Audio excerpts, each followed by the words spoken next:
ব্যাস রেডি হয়ে গেছে আমার এগ চাউমিন। আর এটা খেতে কিন্তু দুর্দান্ত হয়েছে, দেখুন একদম দোকানের মতো।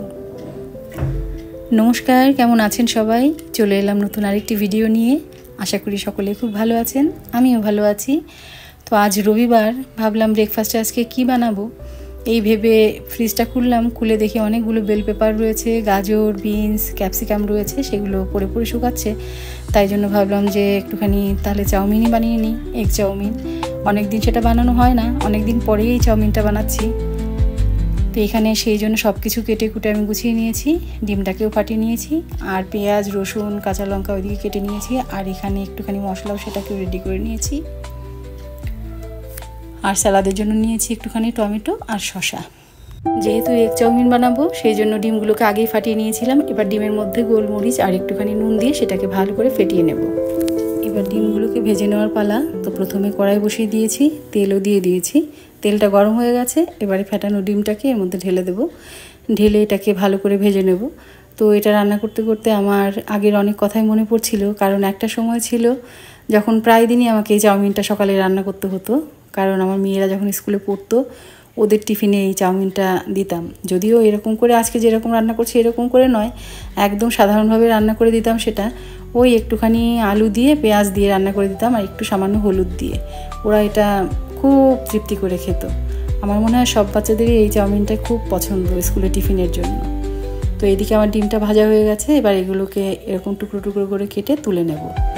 তারপর কড়াই বসিয়ে দেবো, আবার একটুখানি তেল দিয়ে দেবো। এবার তেলটা গরম হয়ে গেলে এর মধ্যে দিয়ে দেবো কুচনো রসুনটা একটুখানি লাল লাল করে ভেজে নেব। ভাজা হয়ে গেলে এর মধ্যে কুচনো কাঁচা লঙ্কা আর একটুখানি পেঁয়াজ দিয়ে সেটাকেও ভেজে নেব।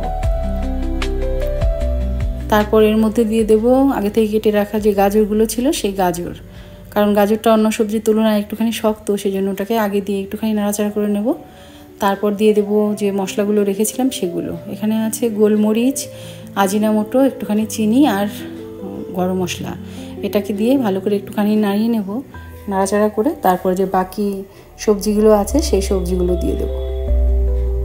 আর কোনো সবজি আমি অনেকটা সময় ধরে ভাজবো না, মানে কোনো মতে এটাকে সেদ্ধ হতে দেবো না, যেমন ক্রাঞ্চি ব্যাপারটা থাকে সেটাই ধরে রাখার জন্য খুব তাড়াতাড়ি করে এটাকে নাড়ি চাড়িয়ে নেব। তারপরে দিয়ে দেবো পেঁয়াজটা দিয়ে ভালো করে মিশিয়ে নেব।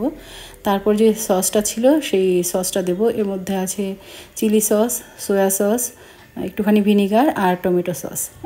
তারপর লাস্টে দেবো লবণ, কারণ লবণটা আগে দিলে না জল উঠে যাবে, সবজিটা একদম সেদ্ধ হয়ে যাবে। সেই জন্য সবার শেষে এই চাউমিন দেওয়ার আগে লবণটা দেব। তো এবার চাউমিনটাকে দিয়ে ভালো করে সবজির সাথে মিশিয়ে নেব। তো এইভাবে ভাজা ভাজা করে নিলেই রেডি হয়ে যাবে। আর সবার শেষে দিয়ে দেব আগের থেকে ভেজে রাখা ডিমগুলো। এবার ডিমটা দিয়ে একটুখানি নাড়িয়ে চাড়িয়ে নিলেই ব্যাস রেডি হয়ে যাবে একদম টেস্টি একটা চাউমিন। তো অনেকেই তো অনেকভাবে রান্না করেন, তা আমি যেভাবে রান্না করলাম এইভাবে একবার রান্না করে খেয়ে দেখবেন, আশা করি ভালো লাগবে। তো এই ছিল আজকে আমার চাউমিন রেসিপি। কেমন লাগলো অবশ্যই জানাবেন, আর যদি ভালো লাগে তাহলে কমেন্ট করে জানাবেন, একটা লাইক করবেন। আপনারাও বানিয়ে খাবেন, ভালো থাকবেন, সুস্থ থাকবেন।